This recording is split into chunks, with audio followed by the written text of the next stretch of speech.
Hello, wonderful ProbStats students. I met with a classmate and we did a great job working through the TGA. I just wanted to make a quicker one that's shorter. Feel free to pause it and use it to help you understand what's going on. But again, I love when you guys join. You help me, you teach me as your teacher, and then you let me ramble. So okay, you guys. One of the things also is on this. I hope you guys watch it. This is the unit 4. We should be finished with unit 5 for some reason. And maybe I just didn't. I mean, at this point in the year, I don't know if you guys are feeling like that. Most of you are seniors. If you have that what we call senioritis. Now is the time to start working. Okay, you have just about 30 school days left. So get in here, make sure you're happy with your grades. Turn in TGAs, take those quizzes. Remember, the quizzes have the answers in our textbook. Okay, I'm going to make a different video about that one, but all of these, yes, okay, good. They should have due dates on them for the whole week. Ooh, okay, look. Yeah, what happened? It doesn't matter. Anyway, if you click and you forget, it is what it is. So whenever you have something that comes up, you just get in there and you fix it. So again, thanks for listening. You could always fast forward, but we're ready to go now. We have our recordings and help videos. We only have 2 for unit 4. So we've got the mid-unit test and the test, but it goes over those concepts that you're being asked to learn in each of the individual lessons. They're really good lessons. The ones that I've had the opportunity to work through are cool. They're very cool. Okay, but today we're going to be talking about the TGA. That's 416. So I downloaded the answer key and we also worked on it. I wanted to download the answer key because sometimes I want to make sure I give you what's called like the academic responses. So the academic notation and the expectations that the average teacher will have. I'm a little bit different in the sense that I just want you to think. I want you to try, and I will honor your hard work. It should be a safe place, especially in high school, to try new things, try new ideas, try to understand. That's the hardest part, right? Okay, so we can look at the answer key and then I'll look at our paper. Very straightforward. This has the probability that he'll make it in the strike zone is 72 hundredths. If he throws 3 throws, so here we have a probability of a success, strike zone. Which means we have the probability of a failure, success, failure, that's it. That's the only options in this situation. We have a fixed number of trials 3 times in a row. So this is a binomial distribution. A binomial distribution, probability of success, probability of a failure. Every trial is independent, fixed number of trials, boom. So we'll create the probability distribution. With my Algebra 2 students, we had just come off regular distributions and jumped right into binomial for like one lesson, which you guys have too. And I was looking at the graphs and it just didn't make sense in my brain. Okay, the biggest thing that I forgot was that the number, like x equals 0, x equals 2, x equals 1, is the number of successes.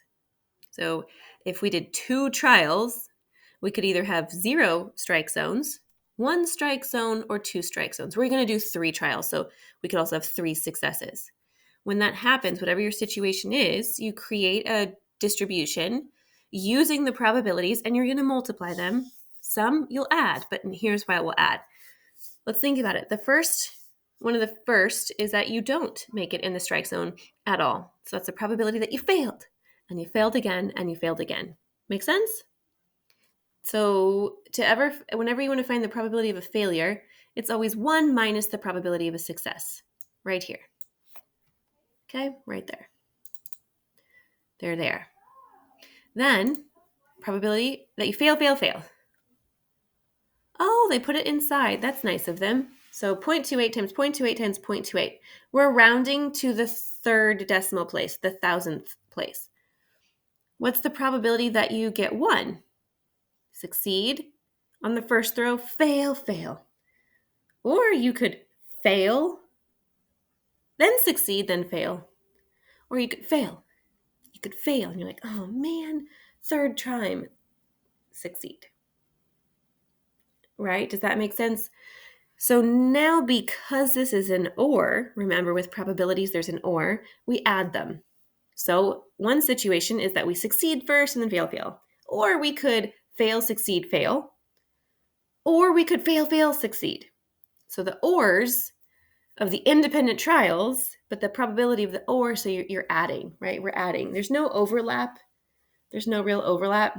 What I noticed is that this amount right here, 0.72 times 0.28 times 0.28, is the same as the other. So you could do 3 times 0.72, 0.28. Anyway, it doesn't matter. We'll talk about that later. Same idea for 2 successes. So you'd have 2 successes, either back to back, and then you miss. A success, fail, success. We could fail on the first one and get it on the second one. It's different, right? So now you have the success probability twice and the fail probability once. But there's 3 different ways you could do that. And then the probability that's the strike zone, strike zone, strike zone. All 3 successes. There's only one way to get that, and that's if every ball went through the strike zone. So there's the math. They're multiplying the probabilities. Over here, they're going to multiply the probabilities for the different options, the different sample spaces of possible outcomes. I don't know, try to pull it all together, all the things you're learning. And then you add them up because the probability of this or this or this. You can always check. This gets really close if you add these. Remember, a probability distribution needs to add up to 1. No more, no less. This is 0.99. Why is it 0.99? Rounding. So if we kept going, if we kept the full decimals, when you added them, they would equal 1. Okay. So now, here's our probability distribution. Here's the math of how they got it. I read part B wrong. I was like, that's a stupid question. And the probability that Roberto shows at least one of the baseballs in the strike zone, well, that's 1.169, right? There's the 1. There's the probability that he throws 1. That's not what the question said. It said, at least 1.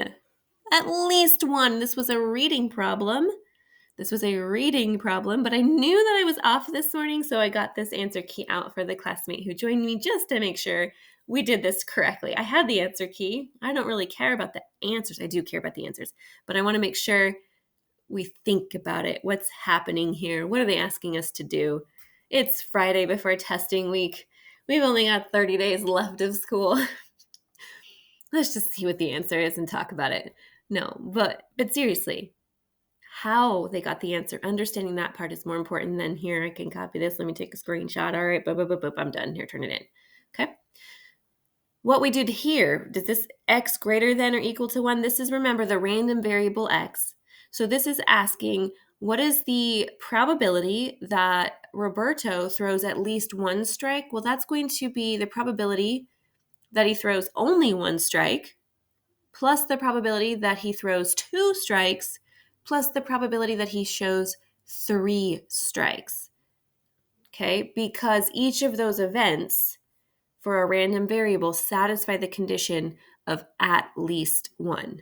That phrase, that mathematical phrase, if something is at least something, it means it's greater than or equal to whatever it's saying. Okay, if we need to sell at least 100 tickets to fundraise for our math field trip, well, that means we can sell 200.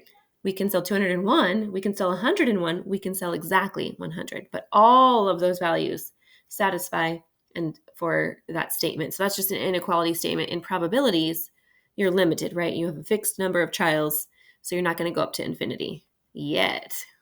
Okay, here's some of the feedback. Look at, see? To figure out, they didn't tell you how to find the failure, but if you have a success and failure, then they're going to be complements of each other. They're going to add to 1. We talked about complements of probabilities, right? If you have a 1 in 6 chance, of rolling a 5, you have a 5 in 6 chance of not rolling a 5. I rolled a 6. Okay, so it's failure is 1 minus a success. If they tell you the failure, well, it's 1 minus the failure to figure out the success. Okay. At that point, you multiply because they're independent. You'll add to find the mutually exclusive. See these multiply to find probabilities of independent events, add to find probabilities of mutually exclusive events.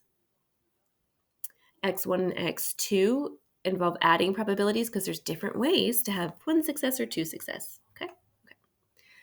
Events in a probability distribution are mutually exclusive, so you can add to find the probabilities of two or more.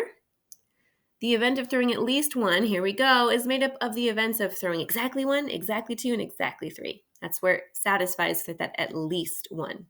Okay. Go back and review interpreting probability distributions, or just continue watching these videos. Excellent work. You created a probability distribution for a binomial experiment with 3 trials, and you used probability to find the probability of a compound event because there's multiple events that could satisfy that probability. Here we go. A company A packages roofing nails in boxes that are normally distributed with a mean of 276 nails and a standard deviation of 5.8 nails. Company B packages roofing nails in boxes that are normally distributed with a mean of 252 nails and a standard deviation of 3.4 nails. Which company is more likely to produce a box of 260 nails? Explain your answer using z-scores. Okay. They give you company A, they give you company B, and then they give you your random variable that you're comparing it to. This is X, right? Or your raw data. No. Your data point that you're going to check on. Just intuitively, this one is just about 2.5 standard deviations up to get to 60. This one is like 3-ish, closer to 3 standard deviations to get down to 60, right? 5 times 5 times, or 5 plus 5 plus 5 is 15. And this is 6, so it's more like 18. So a little less than 3 standard deviations. So remember, the mean in a normal curve is in the middle, and every standard deviation is like that one away from, it's a standard deviation from the mean is like the distance, right? So one standard deviation from the mean would be 272, 2 or something like that, right? Because there's that decimal. So just looking at the data, you want to kind of get a feel for what's happening. I didn't learn to do this till mid-semester in my probability and statistics class, and I really wish I did, because then I could check my work, not just kind of like here, because in college you'll get a list of formulas. Oh man. And you've got to kind of understand what's happening in order to really be confident in your work. But you can do well just knowing the formulas too. This is a formula. This is X minus mu over 5.8. Okay, why can't you let me edit?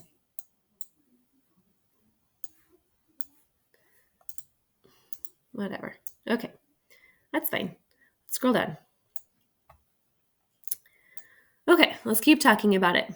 Here's our X, 260, minus the mean, which is 276, all over the standard deviation. Remember, this is in your book on z-scores. Z-scores. Remember, if you watched that video, I just realized what that really means. This one, for company A, to have a z-score of negative 2.76, it means it's 2 3/4. It's 76, 75, right? And it's negative below the mean. It's 2 3/4 below the mean. So it's that many standard deviations away from the center of the data. Okay, company B has the mean of 252, a standard deviation of 3.4. You do the 260 minus this over that, right? Right? Do you see this?